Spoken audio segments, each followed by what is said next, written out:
There are obviously a lot of players in the market. How we are different is that we are able to take a customer, go live in 2 to 3 weeks, and we price differently. We price per order completed. We are pricing in near real-time absolute certainty. You describe your career as kind of working in the messy middle between operations, technology, and money. What does that mean in DME? There's a lot of scatter in DME. There's a lot of portals. Every portal tells you a different story. There's a lot of paperwork.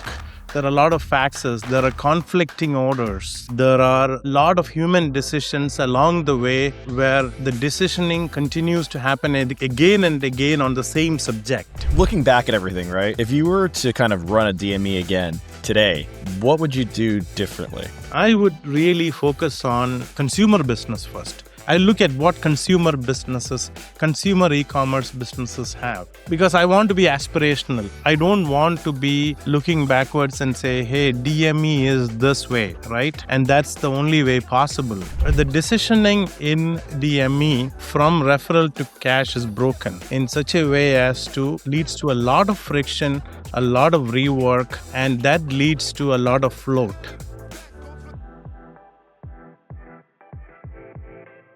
All right, we are live on the #1 DME podcast, and today we have Matthew Mammen from Ashwin AI. Welcome to the show, Mathew. Thank you, Alex. Great to be here. Really appreciate you bringing me on the show. Yep. Welcome, Matthew. Excited for today's conversation. I know you got a lot going on. Before we jump into this, if you wouldn't mind, I know a lot of people in DME know you, but for our listeners that don't, just kind of tell us a little bit about yourself, Matthew, kind of who you are and what you do. So I came to Ashwin after seeing the industry from three major vantage points, basically. As a DME owner for 14 years, as a founder of Somnoware, where we built a industry-leading software platform in sleep diagnostics, and through Prochant, where I've seen how breakdowns upstream show up as denials and rework downstream. So Ashwin is my attempt to connect those dots and reduce the administrative friction between referrals and order readiness. So I've been in DME for a long time. I've played different roles in DME as a software builder, as a DME owner, and as a revenue cycle expert. So Ashwin is my attempt to really bring all that together. That's great. Awesome. Yeah. To Wayne's point, you're obviously a very busy guy. You got a lot cooking up over on your side. You've built DME companies, scaled revenue cycle businesses. You sold software company to ResMed, and now you're building what you call the financial operating system, right? So let's start simple. What's actually broken right now? So what's broken is the decisioning. The decisioning in DME from referral to cash is broken in such a way as to leads to a lot of friction, a lot of rework, and that leads to a lot of float. When I say float, that means it takes a long time to get paid, and it leads to a lot of rework again and again at every step of the way. So that means that a lot of those decisioning points have to be taken away from the variability and we have to bring absolute certainty to those decisions. Matthew, you describe your career as kind of working in the messy middle between operations, technology, and money. What does that mean in DME? In DME, so I kind of go back to my previous comment, the messy middle, right? Mm-hmm. So that means there's a lot of scatter in DME. There's a lot of portals. Every portal tells you a different story. Every time it tells you a different story. There's a lot of paperwork. There are a lot of faxes. There are conflicting orders. There are a lot of human decisions along the way where the decisioning continues to happen again and again on the same subject. So in between the referral, the order really, right? The order and the cash, there is all these decisions that have to be adjudicated, re-adjudicated, changed. So that leads essentially to a lot of friction, basically, a lot of rework, a lot of time to get paid. Yeah. Coming back to my earlier points, because essentially that's where it leads to. Yep. No, it makes perfect sense. And we see it every day. So excited for some of the problems you're solving. And Matthew, you sort of started off as like a DME and sleep lab owner, right? What did that sort of experience teach you, and what do you think that like most tech companies miss when thinking this way? So make a small change there. I started off as a software engineer. Mm, Then I went and bought a DME company. So then funny. started Sleep Lab. So I understood along the way that in my DME experience, I started with all product groups under the sun. Literally every product group possible, including custom rehab wheelchairs, compression stockings, orthopedic supplies, everything. So I soon learned that you have to, you don't need to specialize in one product, but you have to be good in what you do, and you cannot be good in everything in DME. Mhm. Also, you have to clearly watch the who is your master, right? Essentially the payer. Hmm. They will keep changing the rules. They'll keep changing the payment methods. They'll keep changing the industry dynamics. So you have to nimble enough to keep moving with that. So I started in DME in 2002. From that point, a lot has changed in DME. Hmm. So a lot of players have gone out of business. They have changed product groups, what they focus on. They've changed geographies. A lot of consolidation has happened. So you have to be very nimble. You have to also pick the right industry partners, technology partners. So the technology partners is very important factor because you are married to them, and if you choose the wrong partner, that limits your business model, that limits your capability to play in the market, and eventually that limit your business and the long term outlook for your business. So from there, Matthew, tell us, you started in software, you bought the DME, and then Prochant comes somewhere along the way. How did that unfold? So Prochant was doing billing, and it was a very small DME and very small billing company. Prochant was 9 people company. So when I visited Prochant's office, they had one huge room full of file cabinets. So I told the Prochant owner, Amy, this is insane. I've never seen anything like this, because I came from IBM where I was Hmm. doing tech, and I was I'm thinking, sure man, that was what a is lot this? different. Right? Yeah. What is this? So I told Amy, hey, we can take 3 months and digitize this whole thing, right? And we can. This is in 2005, and we can really outsource operations to India, and we can really build a big company. This was when Prochant was in a basement with 9 employees. Wow. So And it started how from many are there. there today? There are close to 3,000 employees today. Wow. Holy cow! Incredible. Yeah, so we've grown a lot. We've innovated a lot. We've come a long way. So, and I learned a lot through that.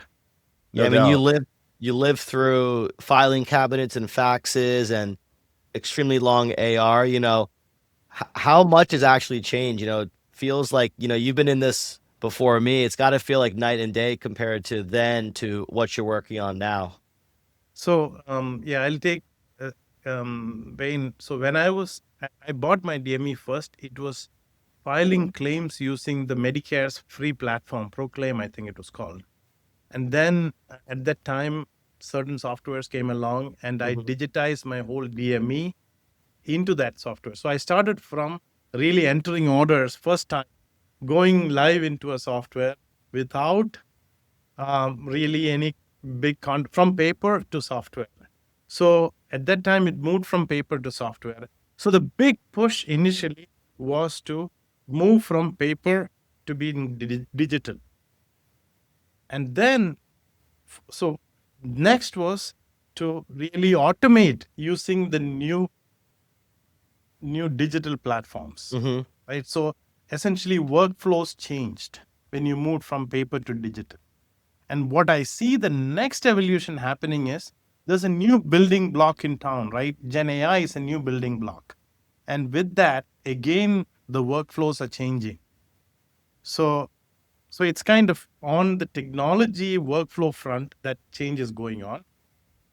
On the payments front, on the business model front, the emergence of competitive bidding happened during my time in the DME world. Hmm.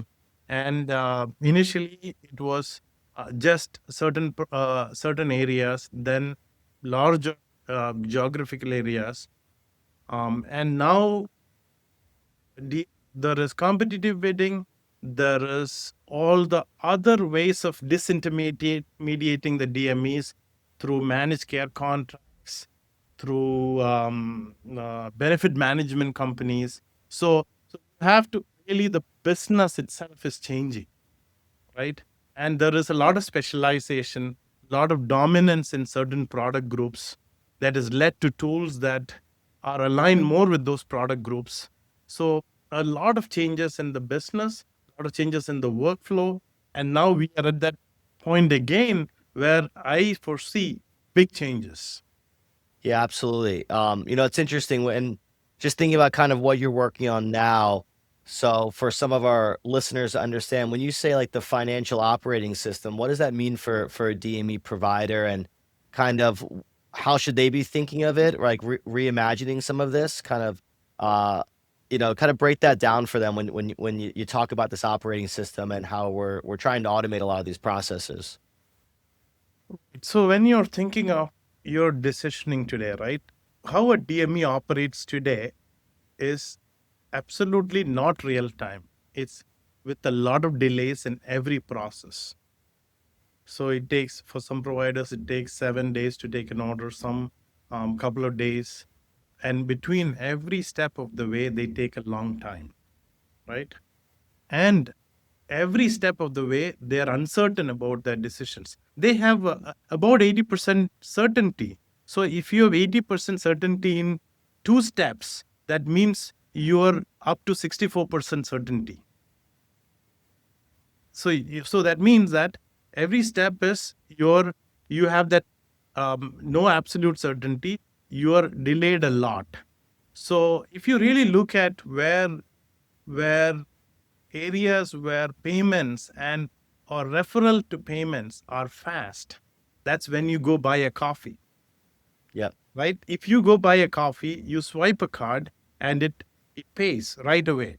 Mhm. Why does it happen? Is it because the process was never like this before? Actually, the process was like this before. In Right. the 60s, the process was like this. So they have built a platform that provides near real time absolute certainty. That's that decisioning layer I hope to create, that sits above system of records like Nico, Hmm. making those fast decisions, absolute certain decisions, so that DMEs can function a lot more efficient and provide much better patient care. When they provide faster patient care, then the number of patients will increase. That's we've Yep. seen historically that happen in various industries, including DME. Yep. Absolutely. That's very, Um, very helpful for our listeners. for sure. Matthew, I kind of wanted to get into a topic that we talk about in pretty much every episode. It's around AI, right? A lot of people are talking about it. People are trying to figure out how to use it. Some people are using it, but maybe not great. Or they're trying to make their own solutions or buying some readily available solutions on the market. What are people overestimating versus underestimating about AI? So I think first of all, I'd like to get what is AI? What does AI do? So maybe take us back to the horse carts versus engines, right? As the engines came into market, the first instinct might have been to, before the engines came into market, if you ask someone, what do you need? Might have said faster horses, Hmm. right? So Right. as IC engines came in and the cars got made, that's a new building block that enabled a completely differently new thing, right? So here, what people are you asked the question of what is people underestimating and overestimating, right? Hmm. So they are absolutely underestimating the capability of a system with a lot of knowledge built in that is AI native, right? And that can really do magic, while they're overestimating their ability to get to 100%. They're basically, they can get to 80% fast, Mm-hmm. and it's very magical fast, and it's very deceiving, because going back to absolute certainty, right? Why so what does the new building block enable? If the new building block enabled all most of the inefficiencies of the past, then you also, there is this notion of, you are building something, the competitor is also building something. You're building something to go from, let's say, 30 to 50. The competitor is adopting a platform that is built to go from 30 to 80, right? So you feel that you made a lot of progress, but you are made very little progress in a comparative scale. Gotcha. And that being said, Matthew, the way things are going, what workflows do you think will be, fully automated, or you're working to in the next few years? Is it front end intake? Is it RCM? Or what's your kind of vision for the next few years in automation? I'm fully focused in on currently to make sure that intake clearance Hmm. is fully automated with, um, let's say it needed 10 people to do the work. Now you can not only do the work with 2 people, but you're also able to bring absolute certainty. So I'm going back to that absolute certainty Yep. piece, because you're not building faster insurance verification. You're not building faster fax wrangling. That might be very tempting, but that's not what you should be building. You should be building faster intake clearance, where we combine 5 steps into one step. Because remember what I mentioned in the earlier phase, it's a new building block enable you to completely reconfigure workflows. The workflows are changing, and you should be able to reconfigure your internal teams to that change. Yep.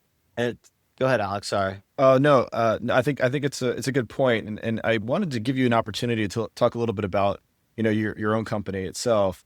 Obviously, there's a lot of AI players out there. We've had many of them on the show, and I think this is a great time to give you a platform to talk about Ashwin AI and maybe what's special about it and how it's different from what's out in the market. So there are obviously a lot of players in the market, and how we are different is that we are able to go take a customer, go live in 2 to 3 weeks, and we price differently. We price per order completed, and we are pricing in near real time absolute certainty. So Mm-hmm. that means fast, absolutely certain decisions, and it's not fast, absolutely certain activities. So it's Okay. so that means you are able to really change the pace of your business. And also, very importantly, this is not a one and done, right? You want to partner with someone who has lived this problem, who have built a company in this built a software company in the space, solved this problem through software, and also seen what what is stopping you, what is between you, your order, and the payment, right? So I've seen it from all angles, and I'm doing this company with the dream that I can really make the DMEs better, right? Mm-hmm. And I'm focused on DME, unlike several platforms, that is broad.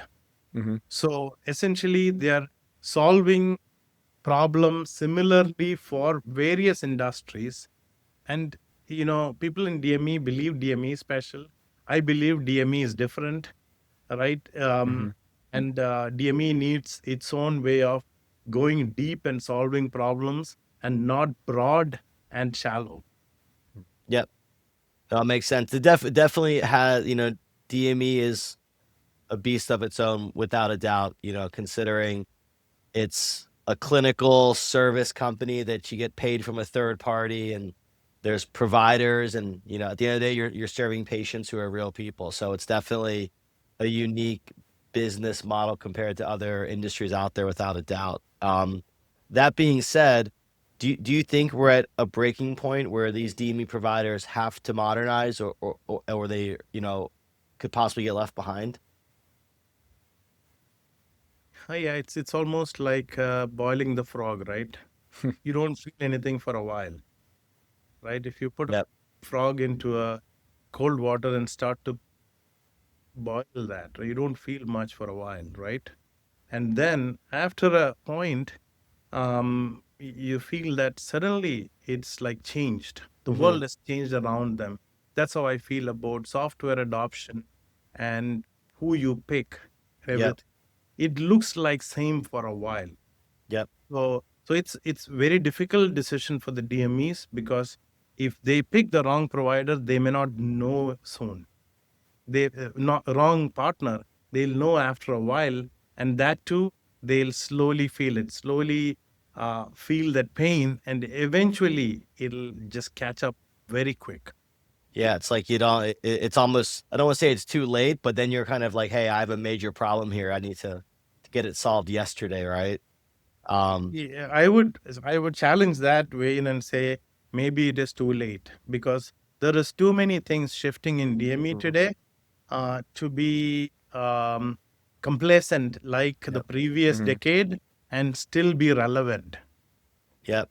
And you know what? Well, the bright side of it is, I actually did a post the other day, just thinking about kind of the state of the industry, and really, in conversations of mine, I've never seen so many well-established, high-performing DMEs that are very much focused on this, and having internal teams that are like, hey, we need a group internal to figure out where the problems are, how we solve them, who we need to switch to, what we need to implement. So, I think a lot of the ones with resources are realizing that, but hopefully, this conversation can spur anyone that's not thinking about how to future proof their business to, start evaluating solutions like yours and ours and others out there. So, you know, Absolutely. Absolutely. I also see when companies that have conviction to move into conviction that this is going to be different. mhm, We need to be different. We need to make the tough decisions, whether it be picking software, changing the composition of the team. Um, there are people with conviction, and there are people who are sitting on the sidelines and watching and just going with the flow. I feel the people with conviction who will take a little bit of risk, little bit of getting outside the comfort zone, those are the people who will win. yep, for sure. I mean, you got to be to be innovated. You have to take risk at the same time sometimes. So, Right.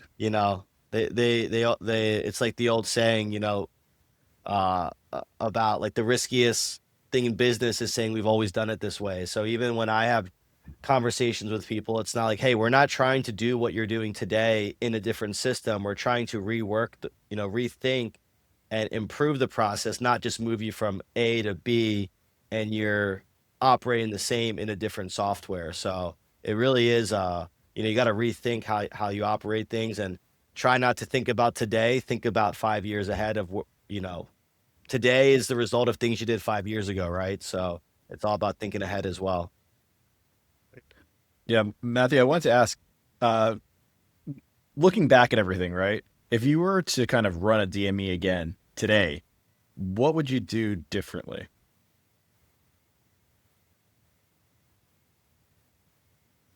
That's so you mean Alex today with all the AI tools With available, everything that you know now.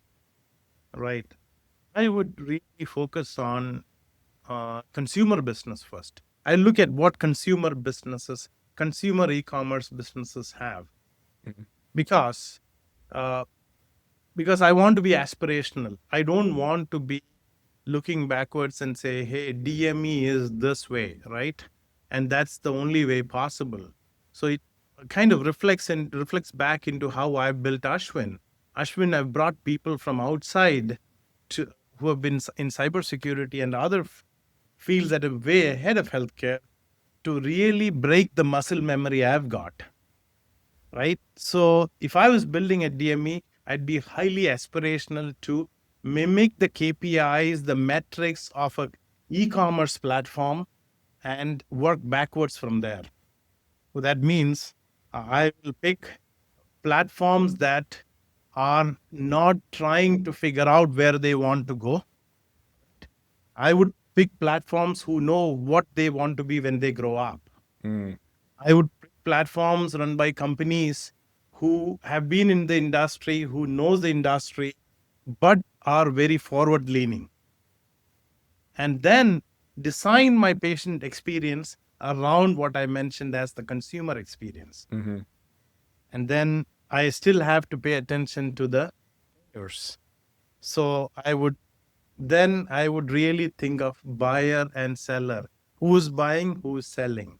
That's how Ashwin is built. It's built to enable the buyer and seller to exchange value.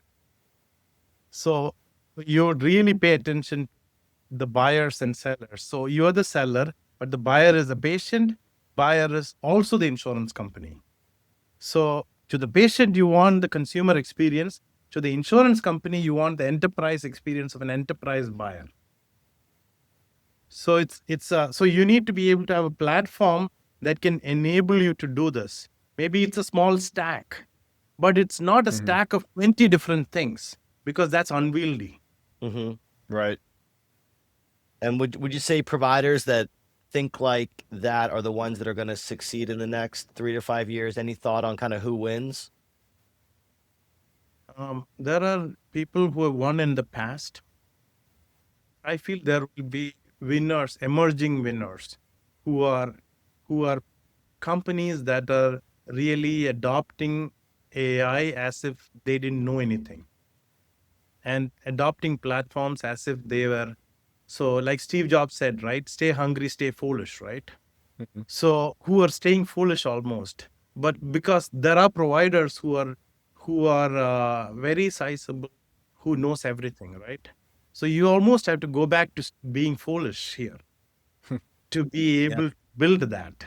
So I feel that the providers who are very humble, staying foolish, really leaning towards a future, um, will win. That's great. That's great. Yeah, no, I think that's a good closing statement. I don't have too many more questions. I don't know if we can top that, but I think that's some really amazing advice for our listeners. Just I like that. Stay foolish. Yeah, that's a perfect way to wrap it up. Matthew, next we move on to our final segment of the show where we do a rapid fire round where it's kind of like a this or that fun section. So Wayne, I'll let you hit it up. Start it off. These are easy. Uber or drive yourself? Uber, Ice cream or donuts?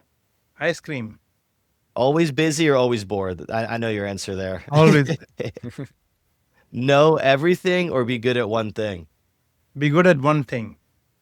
Big risk or safe bet? Big risk, Unlimited money or unlimited time? unlimited time. Awesome. Last one here. Be late forever or always 30 minutes early?